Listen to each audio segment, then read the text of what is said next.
warahmatullahi wabarakatuh. Halo sahabat Zona Dialog, kembali lagi bersama saya Zikra Fadila Alfariska di podcast Zona Dialog.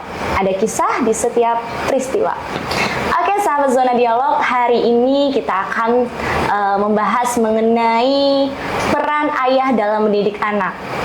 Memperingati Hari Ayah dalam bulan ini, kita akan membahas hal tersebut dengan narasumber yang pastinya adalah seorang sosok ayah yang sangat menyayangi anak-anaknya, yang bisa membagi waktu, dan yang pastinya tidak akan melakukan fatherless dengan anak-anaknya. Oke, langsung saja kita kenalan bersama narasumber kita, Bapak Wira. Boleh dong sapa dulu sahabat Zona Dialog. Baik, Assalamualaikum sahabat Zona Dialog dimanapun berada. Semoga dalam kondisi bahagia.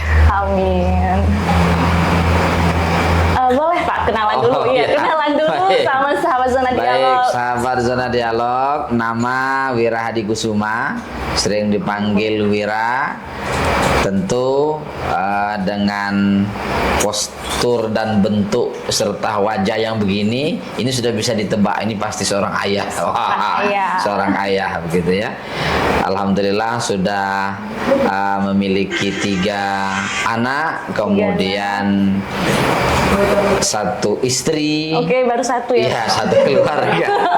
Ini nggak mau nambah Pak. Ya. Jadi tentu sudah merasakan bagaimana menjadi seorang ayah. Oke, ini seorang ayah, aktivitas sehari-harinya apa nih Ayah Wira? Ya, sehari-hari sebagai pendidik. Kalau sering saya sebut itu adalah pengabdi umat. Gitu ya. Pengabdi umat ya. Pelayan umat boleh juga. Pelayan umat untuk mendidik anak-anak bangsa. Iya. Oke, kita mulai mengenai peran ayah dalam mendidik anak. Ya. Ini menurut Bapak Wira, bagaimana pentingnya sih peran ayah dalam mendidik anak ini? Ya, sangat penting karena antara ayah dan ibu ini kan saling melengkapi satu sama lain, sehingga ayah memiliki peran utama karena memang dia sebagai sosok kepala keluarga. Artinya kan ayah menjadi kepala keluarga, ibu sebagai ibu keluarga. Artinya kan, nah dalam konteks ini saya kira menjadi penting kenapa peran masing-masing, dan ada peran masing-masing, ada peran dilakukan secara bersama. Nah, terutama terkait dengan pendidikan anak, saya kira ini menjadi penting secara bersama. Dan jangan sampai anak hanya dapat dari ibu misalnya. Nah, sehingga ayah melupakan peran sebagai pendidik juga, sebagai teman, sebagai pengayom gitu ya kan. Nah, itu saya kira menjadi penting sebagai seorang ayah, tidak bisa ditawar. Jadi ayah dimanapun berada, gitu ya, termasuk calon-calon ayah gitu ya. Ya, Anda harus memastikan bahwa kalau sudah siap menjadi ayah, ya karakter sosok ayah itu harus kita miliki begitu ya. Perasaan Bapak ini pertama kali punya anak ini bagaimana? Gitu ya. Iya, setelah menikah itu terus anaknya lahir menjadi seorang ayah, itu bagaimana perasaannya yang pertama kali? Yang pasti pertama ketika kita sudah memutuskan untuk menikah, itu kesiapan mental menjadi ayah itu harus siap gitu ya kan. Kalau perlu belajar tentang apa sih tugas ayah, kira-kira begitu ya kan. Tugas ayah itu seperti apa. Nah, termasuk ketika kita sudah mempersiapkan, kan itu harus menjadi ayah tuh. Mempersiapkan diri menjadi seorang ayah, maka tentu perasaan siapapun ya kan, siapapun ketika sudah mempersiapkan diri pasti sangat senang punya anak. Kemudian apalagi kita sudah tidak memikirkan perempuan atau laki-laki misalnya kan. Ya, yang pertama ini laki-laki yang penting sehat, kemudian lahir, kemudian sehat dan tumbuh kembang. Dan ini tentu membahagiakan sekali ya kan. Semua ayah yang sehat, gitu ya kata kuncinya ya. Semua ayah yang sehat itu pasti mendambakan dan sangat bahagia memiliki keturunan, memiliki anak. Apapun yang Allah berikan, apapun yang ditakdirkan, itu sangat senang. Nah, dalam bentuk kesiapan senang ini kan kita mempersiapkan hal-hal yang memang mendukung arah situ, misalnya kan terkait bagaimana menjadi seorang ayah yang baik, misalnya kan. Kemudian termasuk mempersiapkan nama gitu ya. Udah disiapkan dari jauh-jauh hari ini ya. Tadi ya perempuan, ya, tadi laki-laki, pokoknya udah ada mungkin, namanya. Sudah berkali-kali dicek di dokter, di Ya, bidan USG begitu ya. Terus kemudian sampai waktunya kalau ini sudah mengarah ke cewek atau cowok begitu ya. Kemudian sampai alternatif nama. Wah, itu kan bukti bahagia kan? Belum persiapan ini-ininya. Termasuk juga mungkin terkait dengan baju, ya kan, termasuk hal-hal yang mendukung arah situ. Saya kira itu salah satu bentuk kebahagiaan sebagai seorang ayah, dan tentu mendukung apa yang diinginkan oleh seorang ibu, gitu ya. Kalau zaman sekarang itu bahasanya excited banget. Wah, excited banget ya. Cuma memang berbeda. Ini ayah itu kadang-kadang nggak kelihatan. Oh gitu. Ya, dia pura-pura. Apa itu karena gengsi? Apa gimana itu? Bisa saja gengsi begitu ya kan. Tapi Gengsinya bisa laki-laki saja kan? bukan hanya gengsi. Dia ingin apa ya? Dilihat karena berwibawa tadi tuh. Berwibawa ya kan, jaga image. Ini ayah tuh bertanggung jawab. Jadi nggak cengengesan begitu ya kan. Ya padahal sebenarnya lebih cengengesan begitu ya kan ya. Ini ketika lahir sempat meneteskan air mata nggak Pak? Apa kayak ketara haru gimana? Ya, sebelum lahir itu pasti cemas. Ya, pasti cemas sekali. Karena yang ditaruhkan oleh seorang ibu itu kan nyawa kan. Apalagi dalam kondisi yang kebetulan waktu kita lahir anak pertama itu kan jauh dari keluarga, jauh dari sanak keluarga dan lain-lain, dan memang lagi proses studi, itu tentu secara psikologis bisa nggak ya begitu ya kan, takut, cemas, kalau seandainya lahir bisa nggak ngurusnya begitu ya kan, walaupun ilmu bekalnya sudah disiapkan, kemudian prakteknya belum tahu ya, jangan-jangan ya gendong aja belum bisa begitu, serba kecemasan. Itu saya kira itu yang kita rasakan, kita alami situasi seorang ayah, dan pasti sempat pakai, apalagi misalnya agak sulit kan proses persalinan, itu sampai bernazar kalau seandainya gitu ya kan? sempat bernazar kalau seandainya nanti lahir dalam kondisi sehat, anaknya sehat, ibunya sehat, saya akan melakukan ini. Oh, itu luar biasa, saking kecemasannya luar biasa. Rasa-rasanya kalau bahasa orang tua itu, kita ini tidak mijak bumi begitu ya. Saking cemasnya, makan nggak selera ya kan. Nah, kalau seorang ibu mungkin memang persiapannya demikian ini, karena kan justru ibunya lebih tenang kan dibanding ayahnya gitu ya. Ayahnya tapi harus tetap tenang di depan ibu waktu proses kelihatannya harus tenang, tapi sebenarnya nggak tenang. Tadi ini perasaan ayah ketika mau menjadi seorang ayah. Nah, ketika sebelum itu apa nih persiapan Bapak ketika sebelum menjadi seorang ayah? Apa aja kira-kira yang Bapak telah siapkan, yang telah Bapak pelajari, apa yang kira-kira udah? Pertama memang lebih natural ini Mbak Zikra. Saya kira lebih natural bahwa ya alami saja gitu kan, kita alami. Kemudian setelah menikah ini kalau Allah berikan rezeki kayak memang keinginan kita gitu kan, pokoknya ngalir aja normal. Nah, tapi setelah ditentukan bahwa ini sudah ada janin 1 bulan terus sampai berlanjut, ya bahagia bercampur deg-degan juga begitu ya kan, bahagia bercampur cemas. Nah, dari situlah mulai kita sebagai ayah dimanapun, saya kira penting untuk kita cari referensi, ya kan, cari buku, termasuk mulai dari proses bagaimana menjaga emosi ibu begitu ya kan. Jangan sampai, bahkan yang paling ingat saya ketika membaca itu, kondisi psikologis psikologis ibu itu sangat berpengaruh nanti akan kepada janin yang sedang dikandung begitu kan.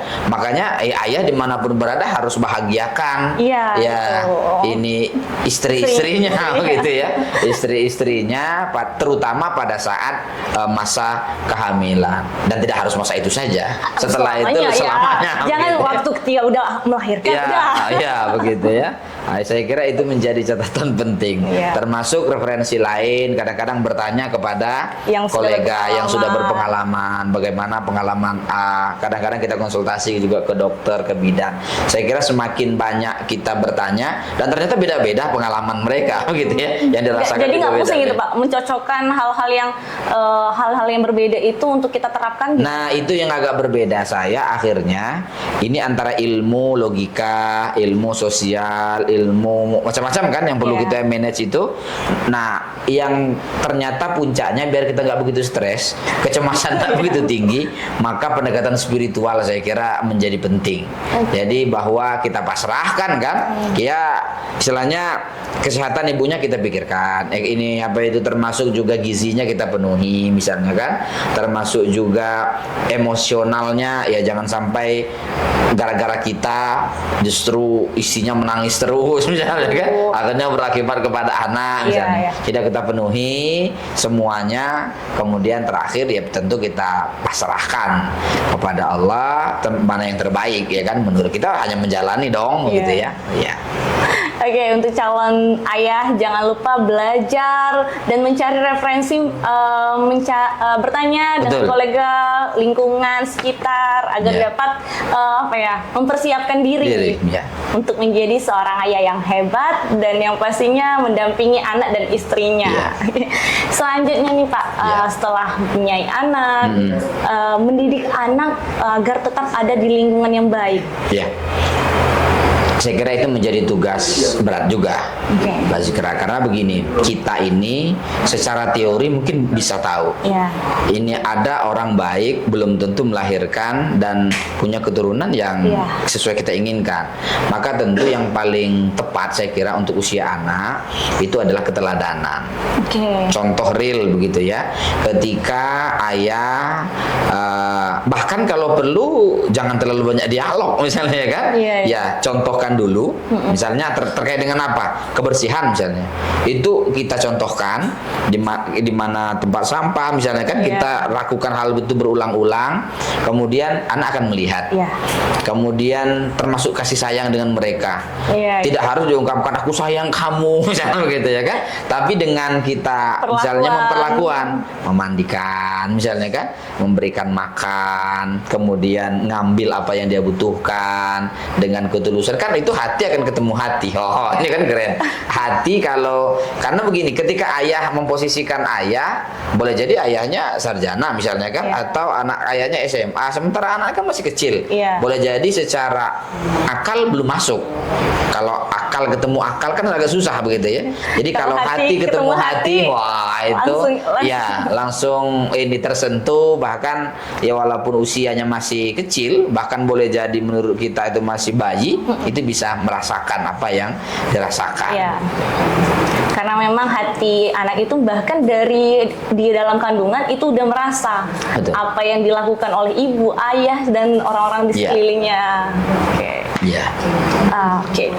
Untuk mengenai spiritual tadi, kira-kira apa yang Bapak lakukan terhadap anak agar anak ini bisa menjadi kepribadian yang baik dan yang punya kepribadian yang luhur gitu?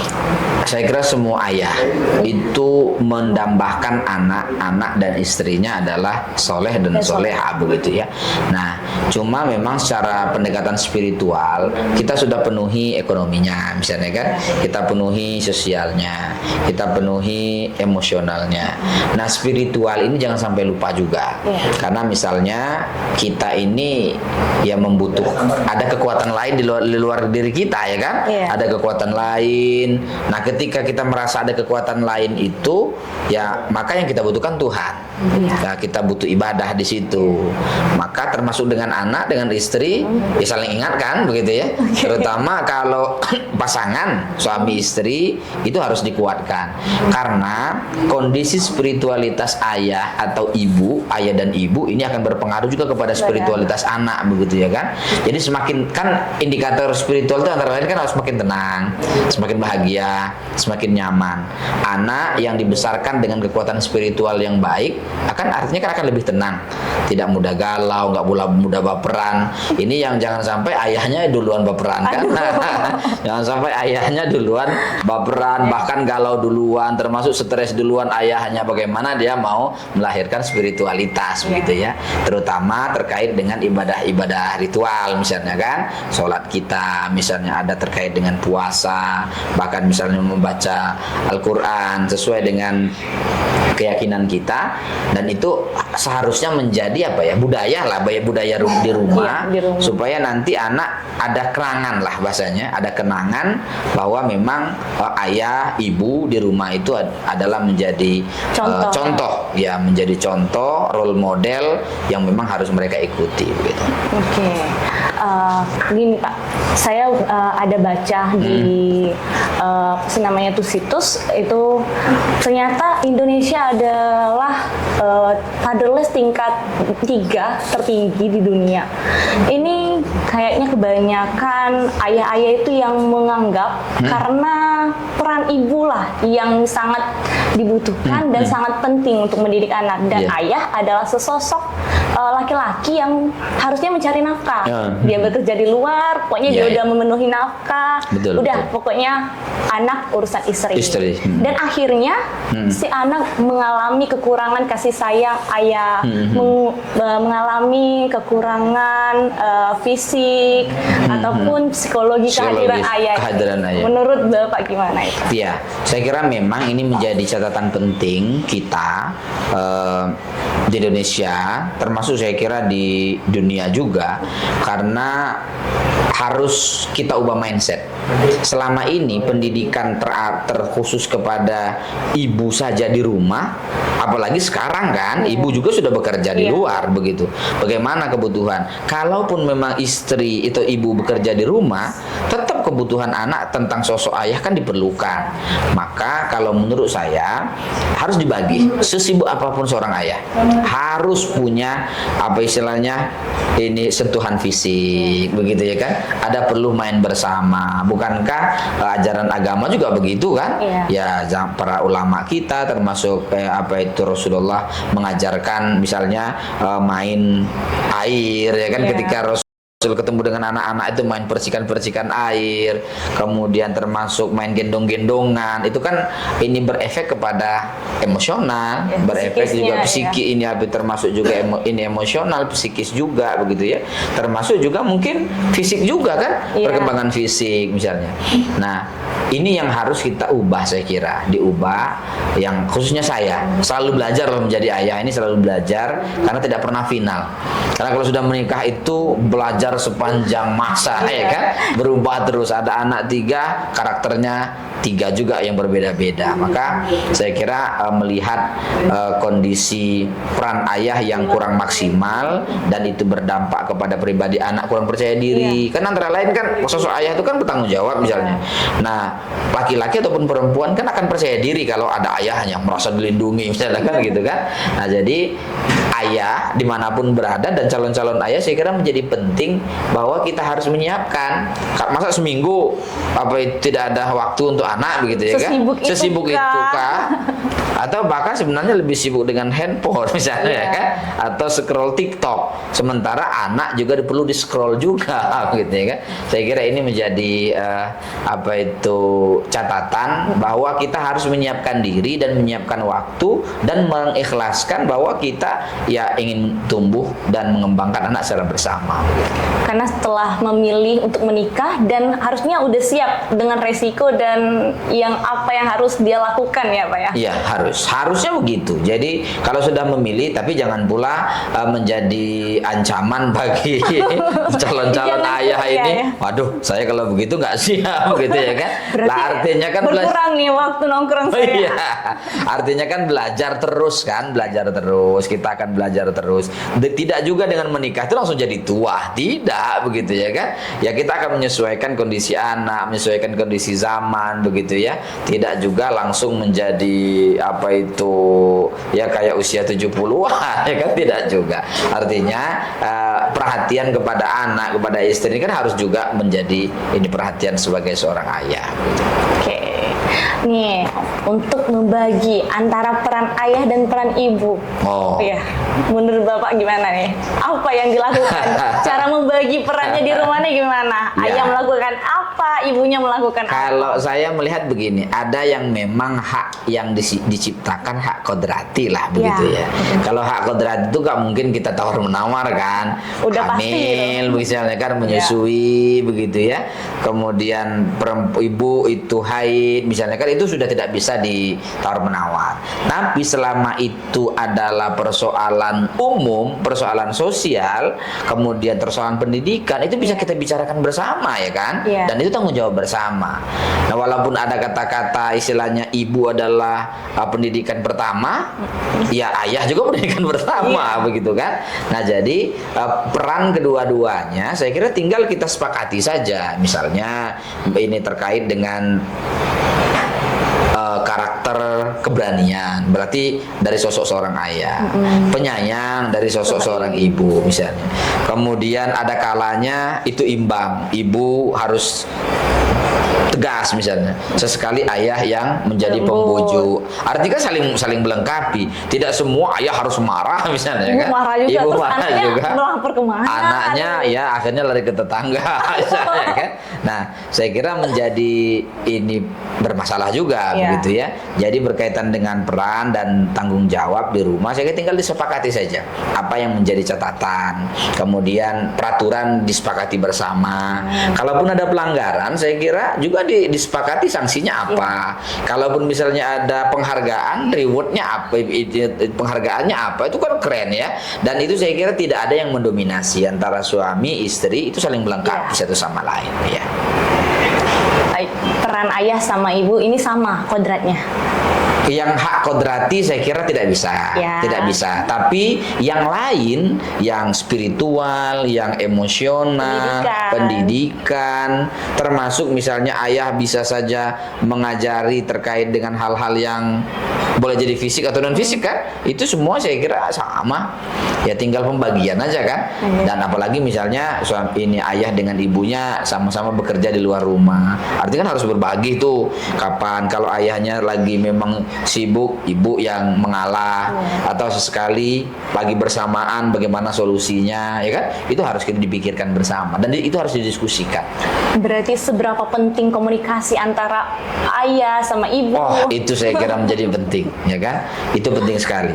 Komunikasi satu sama lain itu sangat penting dan sangat menentukan kualitas. Walaupun misalnya bertemunya itu sedikit, tapi kualitas pertemuan, kualitas kebersamaan ya, ketika bersama ya sudah tidak harus pegang HP masing-masing dong begitu ya kan. Ketika bersama ya quality time gitu ya, kualitas pertemuan, kualitas ini apa itu kebersamaan saya kira harus kita tingkatkan. Jangan sampai ketemunya sudah jarang, ketemu main HP, sekali ketemu main handphone, kemudian yang diceritakan juga urusan kantor misalnya kan, yang diceritakan juga urusan apa itu politik misalnya begitu ya. Sementara ini anak nggak butuh politik itu. Rumah tangganya ini kemana? Dia ini mau dibawa kemana begitu ya kan? Dia butuh bagaimana anak ini disayang ya kan? Bagaimana pendidikannya, misalnya bagaimana budaya keluarga yang harus kita sepakati. Oke, ini udah berapa lama nih udah jadi ayah? Sudah jadi ayah berarti masuk tahun ke 15. Waduh, udah banyak pengalaman Bapak Wira ini kayaknya. Ya, tapi banyak juga yang lebih pengalaman lagi kan. Ya, kalau persoalan pengalaman saya kira Mbak Zikra bukan persoalan lama atau tidak. Siapa yang mau terus belajar, itu yang penting ya kan. Siapa yang ingin terus belajar dan belajar bahwa dia sudah menjadi seorang ayah. Kalau sudah menjadi seorang ayah yang mempersiapkan diri, semua gerak-geriknya ya dicontoh oleh anaknya walaupun nggak kelihatan begitu ya, walaupun nggak kelihatan, karena kita yakin apapun yang dilakukan oleh seorang ayah akan berdampak kepada anak-anaknya, baik terkait dengan spiritualnya, emosional, sosial, termasuk juga kekeluargaan. Oke. Oke, Bapak Wira, mengenai seberapa pentingnya ibu bahagia. Wah. Oke. Jadi dari tadi kita nih bahas ayah anak. Iya. Tapi kita nggak menyentuh seorang ibunya. Jadi seberapa penting sih si ayah membuat ibunya bahagia? Saya kira fokus anak itu sebenarnya bonus. Fokus utama adalah ibu gitu ya. Tidak mungkin kita akan melahirkan anak-anak yang cerdas, anak-anak yang hebat tanpa memiliki seorang ibu yang bahagia. Coba bayangkan kalau ibunya selama 15 tahun tertekan gitu ya, menderita, terzalimi, tersakiti emosinya, tersakiti mentalnya, sampai kepada tersakiti ekonominya misalnya kan. Semuanya itu terzalimi. Saya yakin anaknya tidak akan berkembang secara maksimal. Artinya kalau sudah bicara anak, itu ibunya sudah pasti dibahagiakan dulu gitu ya kan. Itu harus dinomor satukan. Ya, bagaimana mungkin seorang ibu melahirkan anak yang berkualitas tanpa ibunya bahagia? Makanya ayah dimanapun berada, gitu ya. Saya kira Anda harus jangan mengatakan demi anak begitu ya kan? Iya kan? Jangan Anda katakan itu demi anak, ya kan? Yang kita harus katakan, yang saya lakukan ini semua demi istri. Bonus itu anak. Hadiahnya itu ada anak. Kalau ada ibu-ibu yang bahagia kemudian melahirkan anak-anak yang bahagia, itu bonus kan? Karena efek dari apa yang kita lakukan. Tapi sebaliknya, kalau ibunya menderita, hampir dipastikan anaknya itu lebih menderita lagi. Jangan-jangan ayahnya juga menderita, begitu ya. Itu banyak kasus-kasus ibu yang sampai stres, depresi. Iya, jadi apalagi ya penguasaan tunggal, super power, ya kan? Semuanya superhero, superman begitu ya. Nah, seolah-olah semuanya dilakukan oleh seorang ayah. Kalau ada masukan dikit-dikit emosi karena tidak menerima, karena itu masukan seorang istri, itu saya kira keliru. Karena yang tepat adalah bagaimana kesetaraan suami dan istri dalam konteks sosial, dalam konteks budaya, bahkan dalam konteks agama sekalipun, dia disejajarkan.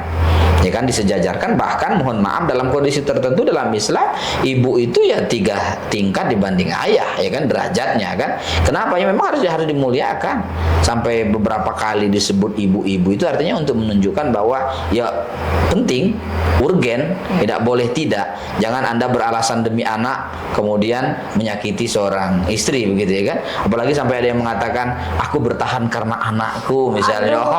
Itu justru keliru begitu ya. Aku mempertahankanmu, bonusnya anak-anak bisa disayangi, ya kan. Sebenarnya itu kan yang bisa kita lakukan. Apalagi ya dalam konteks keluarga, ya tidak ada istilah bekas anak begitu ya. Tidak ada istilah bekas anak, sehingga dimanapun dan kondisi apapun, ya ayah tetaplah ayah, anak tetaplah menjadi bagian terpenting dari kita begitu.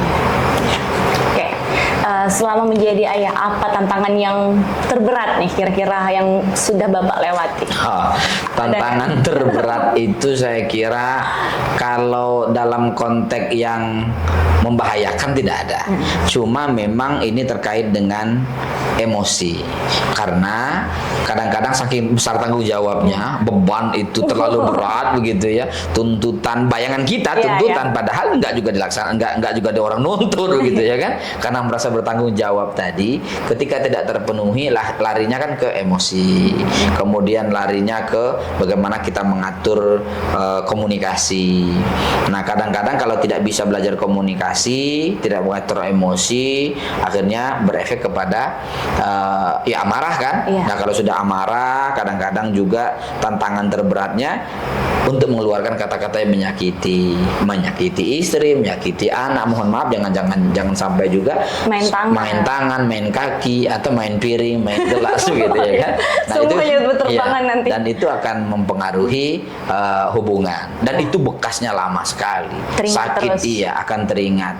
Walaupun demikian saya kira keterampilan yang harus kita miliki adalah keterampilan mengontrol emosi, kemudian memaafkan walaupun tidak harus melupakan, misalnya kan begitu ya. Ya memaafkan itu saya kira menjadi penting, walaupun ya boleh jadi tidak bisa kita lupakan apa yang terjadi dengan kita, begitu. Oke. Untuk yang terakhir nih, boleh close statement untuk sahabat Zona Dialog. Baik. Bagaimana cara menjadi ayah, bagaimana cara mendidik anak, cara ayah mendidik anak, ini gimana nih? Baik, terima kasih Mbak Zikra, sahabat Zona Dialog dimanapun sahabat berada. Yang pasti bahwa dimanapun kita hari ini dan kondisi apapun, yang sudah menjadi ayah, siapkan diri dan teruslah belajar menjadi ayah. Kemudian kalaupun bagi para calon, ya kan, calon menjadi ayah nggak usah takut, nggak usah khawatir. Orang tua kita dulu, kemudian founding fathers kita juga dulu melahirkan anak-anak yang demikian banyak dengan kualitas yang demikian hebat tanpa harus pendidikan yang tinggi kan, tetapi mereka mampu melewatinya. Lakukan itu semua dengan perencanaan dan tentu dengan ketulusan. Cari yang cocok, gitu ya, cari yang pas, yang sekupu. Semoga nanti bisa berkomunikasi dengan baik. Oke. Terima kasih Bapak Wira atas motivasinya, ilmunya. Ini jadi inspirasi bagi sahabat-sahabat Zona Dialog, terutama calon-calon ayah di luar sana yang nantinya akan menjadi seorang ayah. Ini akan belajar nih dari podcast kita. Oke, siap. Nanti sahabat-sahabat ditonton ini sampai habis. Ini akan menjadi pembelajaran untuk kita semua, bagaimana cara menjadi ayah yang baik, bagaimana cara mendidik anak yang baik, gitu kan. Yang pasti bagaimana cara menjadi seorang suami untuk istrinya. Jangan lupa membahagiakan istri yang akan melahirkan anak-anak yang bahagia. Keren. Oke, sahabat Zona Dialog, berakhir sudah obrolan kita pada hari ini. Saya akhiri, jangan lupa like, comment, dan subscribe. Share juga. Oke. Subscribe ya. See you.